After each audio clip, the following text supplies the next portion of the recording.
Malawi Today. Munkhani yathu yoyamba kwa zaka zambiri tsopano anthu okhala m'madera amene kumadutsa msewu wa Lilangwe Chingale Machinga akhala kuona atsogoleri osiyanasiyana akukhazikitsa ntchito yomanga msewuwu.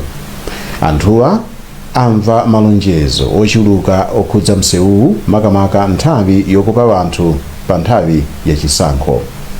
Koma tsopano pamene msewuwu wayambanso kumangidwa anthu akhalanso ndi chiyembekezo. Mike Mataka anapita ku Chingale kuti akamve mmene anthu ayilandira nkhaniyi ndipo walemba ripoti ili limene akuwerenga Benedetta Chiwanda Mia.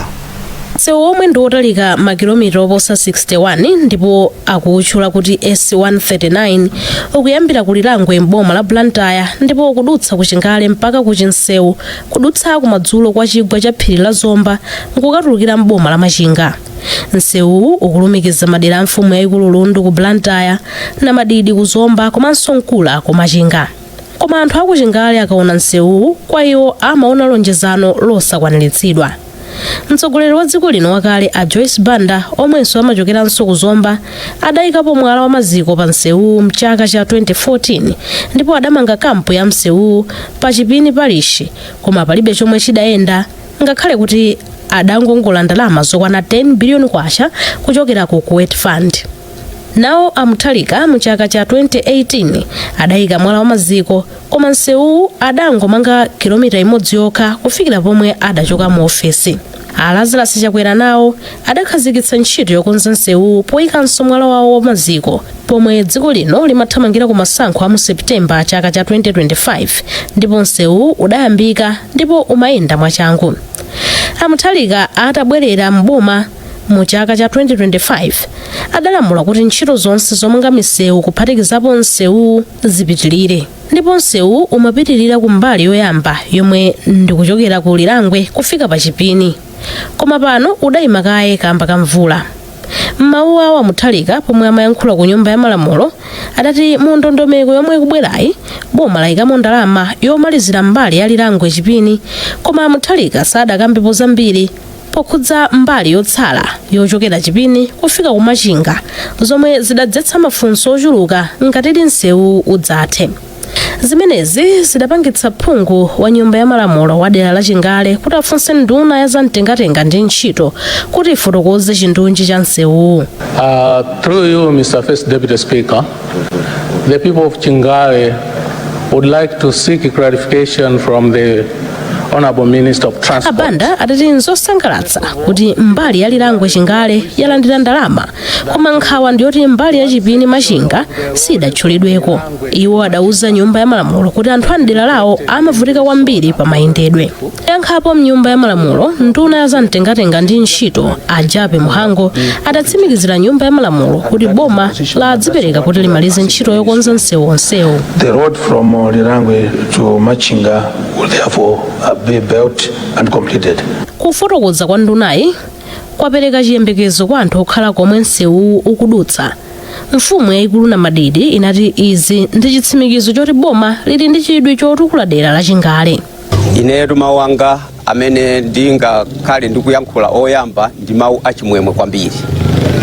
Chimwemwe ndikusangalala kwambiri potengera kunena kuti ndi upangiri umene a president yathu atiganizira ife anthu akuno kudera ku Chingale makamaka nkhaniyo ya msewu umenewu. Msewu umenewu utakhala tikuvutikira kwa nthawi yayitali. Kupezeka zone kufikira tsopano pamene msewu unayambira ndi pamene tsopano a president asimikiza pa yokha kunena kuti apapa msewu sukuyenera kuti uime. Ichocho kwathu kwa ifeyo tonsefe akuno ku Chingale ndi chimwemwe. Kwa amayi monga Modesta Benauli Mphepo msewu wa Lilangwe Chingale ndi woposera lonjezo la nthawi ya masankho. Kwa iwo ukuyimira chitetezo ndi mwayi. Ifeyo ngati azimayi kumbali ya anthu oyembekezera ulo munthu ongodwala chabe ngati kumalo kokuti chitukuko kulibe kuliso kolera osiyanasiyana ambira kumafera pa njira ambira kumaberekera pa njira chifukwa tinyamuke kuno tikafika kukwenzi ndi mtundu otali magalemo na mathawu titimirana na matundu iya yapita kuzomba mathawu titimira umulise usuli bwino. Msewu ukudutsa dera lodziwika bwino ndi ulimi wa ntsirira la Chinsewu ndipo ukadzamalizidwa udzathandiza kwambiri ntchito za mtengatenga wa mbewu zaulimi mchigawo chakumwera. Komanso udzachepetsa mtunda wochokera ku Blantyre kupita mboma la Mangochi. Akuluakulu a chipatala cha Mzuzu Central ayamikira mtsogoleri wa dziko lino apita Mutharika polonjeza kugulira chipatalachi makina otchedwa dialysis amene anthu odwala matenda a impsyo amagwiritsa ntchito.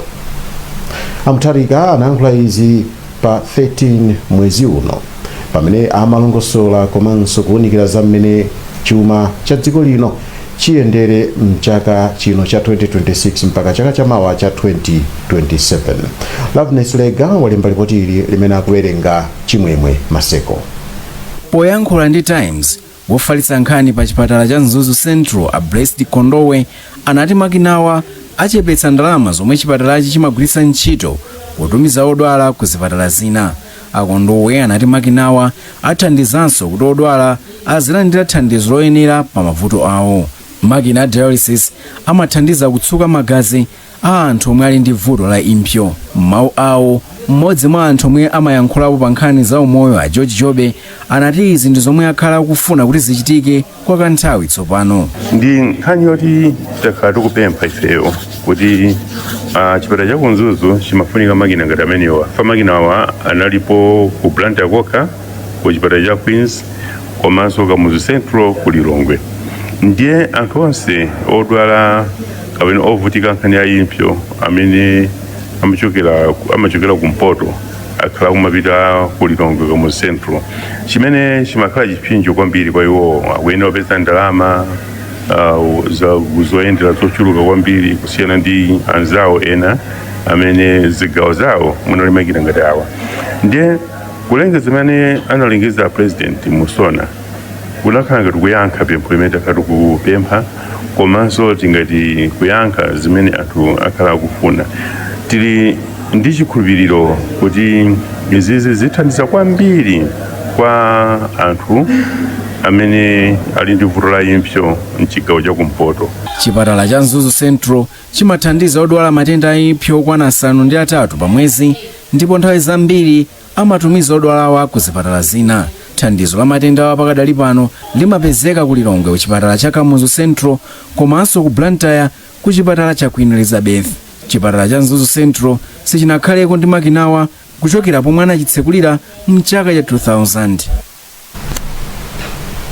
Bungwe la aphunzitsi a ziyankhulo mchigawo cha Kuvuma komanso kumwera linakonza maphunziro apadera a aphunzitsi ku Zomba. Malinga ndi mkulu wa bungweli a Moses Malo Achepa, cholinga cha maphunzirowa chinali kuzamitsa aphunzitsi pamene ankakonzere mayeso komanso maphunziro a ziyankhulo. Jason Malowa anayankhula ndi a Malo Achepa. Ndiye tinaona kuti ofunikira kuti tikhale ndi training imeneyi mcholinga choti aphunzitsi athu amene akuphunzitsana akhale ndi knowledge imene ili updated yophunzana ndi mmene ma subject English, Chichewa komanso French amaphunzitsidwira komanso kufunsa mayeso ndi kuti ana ayankhe bwanji komanso aphunzitsi achione bwanji. Ndiye chifukwa tinakonza mkumano umenewo kuti aphunzitsi ndithu apindule ndi knowledge imeneyi. Cholinga chathu chachikulu ndichoti kuti ana school achite bwino pa mayeso. Tikudziwa kuti school zathu anambira mavutika kwambiri kuti mwina achite bwino ma language subjects. So tikukhulupirira kuti pakutha training imeneyi anawo komanso aphunzitsi apindula popeza information yofunikira kwambiri kuti ana komanso aphunzitsi ali bwanji information yokusana subject awo. Ndipo mkulu wa zamaphunziro mchigawochi Mayi Edna Manyungwa anati maphunzirowa ndofunika kuti aphunzitsi asamasiyane zochitika mkalasi komanso mchipinda cha mayeso. Aphunzitsi omwe ali akaswiri pa nkhani zokonza mayeso komanso amene amathandiza kuchonga mayeso pa national level kuti aphunzitsi amene athandizane nawo aphunzitsiwa kuti kodi iwo pa school level atha kumakonza mayeso awo motani komanso kaphunzitsidwe kabwino kene kangachitise kuti ana aja achite bwino maphunziro a English, Chichewa kapena French achita bwanji. ndiye kufunika kwa meeting imeneyi. Kwa zaka zambiri mabanja ambiri mboma la Phalombe akhala akuvutika ndi njala, mvula yosadalirika komanso nthaka yoguga. Koma tsopano zinthu zasintha kumeneko. Izi zadziwika pamwambo umene bungwe la World Vision limapereka ntchito zake m'manja mwa boma kudzera ku konsolo ya Phalombe. Mike Mataka walemba ripoti ili limene akuwerenga Benedetta Chiwandamia. Mzakazi ntchitoyi yaona kunyentchera kwa ana kukuchepesedwa, nthaka yoguga ikubwenzeretsedwa, mapiri opanda mitengo akubwereranso chikale, komanso alimi akuphunzitsidwa njira zamakono zochitira ulimi wawo. Poyankhula pamwambo omwe unachitikira pa bwalo la Mpasa mdera la mfumu yayikulu Nkhumba m'boma la Phalombe, mmodzi mwa akuluakulu ku World Vision a Andrew Chimera anati bungwe lawo likumaliza ntchito yawo mokondwa kamba kazotsatira zomwe zaoneka. Pamenepa Achimera adalangiza anthuwa kuti apitirize kugwira ntchito mwaukadaulo omwe alangizi awo awasiyira. Fokondwa ngati World Vision kuti titakhala ku Phalombe kwa nthawi from 2019 tikupereka project kuboma, takhala tikuyenda nawo anthu ndi zolinga zofuna kuchepetsa nkhani ya kusowa kwa chakudya komanso kunyentchera kwa ana m'makomo mwathumu. Ndife okondwa kufotokoza kunena kuti ndikovuta kuti mukapeze mwana wonyentchera mudera limene ife timagwiramo ntchito pa nthawi imeneyi, komanso tili ndi maumboni ochuluka amene akusonyeza kuti anthu apanga improve nkhani ya kusowa kwa chakudya pa makomo pawo. Ndife okondwa chifukwa chonena kuti aboma tinagwira nawo ntchito limodzi, ndipo ntchito imene timagwira si yachilendo kwa iwowo, mwakuti tikukhulupirira kuti apitiriza andi nthawi zambiri chithandizo cha technical timachipeza kwanza athu akuboma timayenda nawo limodzi. Tikukhulupirira kuti ntchitoyi ipitirira chifukwa choti akukomunitewo ndi ntchito yawo komanso akuboma akuidziwa pamene tayisira. Bwana mkubwa wa boma la Phalombe Ayobu Makina Gama atathokoza bungwe la World Vision kamba ka ntchito yabwino. Ndifuna kuthokoza kwambiri bungwe limene la World Vision komanso osati World Vision yokha mothandiza ndi WFP ku Phalombe kuno atithandiza kwambiri. Inu mukudziwa bwino kuti ngati kuli dera limene kumachitika ngozi zosiyana-siyana chifukwa cha madzi osefukira, zimene zimachitika makamaka chifukwa cha nkhani yodula mitengo, ndiye ndi ku Phalombe kuno. Koma World Vision abwera atiphunzitsa kudzala mitengo, ndipo pano pamene ndikuyankhula pano mapiri athu ambiri ang'onoang'ono ali ndi nkhalango, ndipo zimene zikuthandiza kuti ngakhale ulimi uziyenda bwino.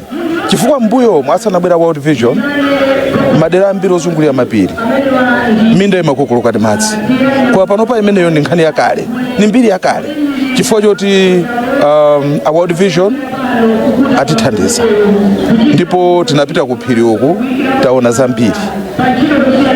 A World Vision ayesesa kupanga njira zonse zothandiza. Mfumu yayikulu Nkhumba idathokoza bungwe la World Vision kamba kutukula miyoyo ya anthu mudera lawo. Tili okonzeka kupitiriza chifukwa choti nthawi yonse imene takhala nawo amatipasa maphunziro, komanso kumbali ya zachilengedwe tili ndi malamulo amene tinakhazikisa amene apangisa kuti mitengo ija itetezeke, anthu asamadule. Ndiye china chilichonse chimene iwo amatiphunzisa tipitiriza, tili okonzeka chifukwa amatikonzekeresa sikuti akuchoka mwazizizi ayi. Nkhani zizi kufikani kuchokera ku wireless yakanema ya Times TTV.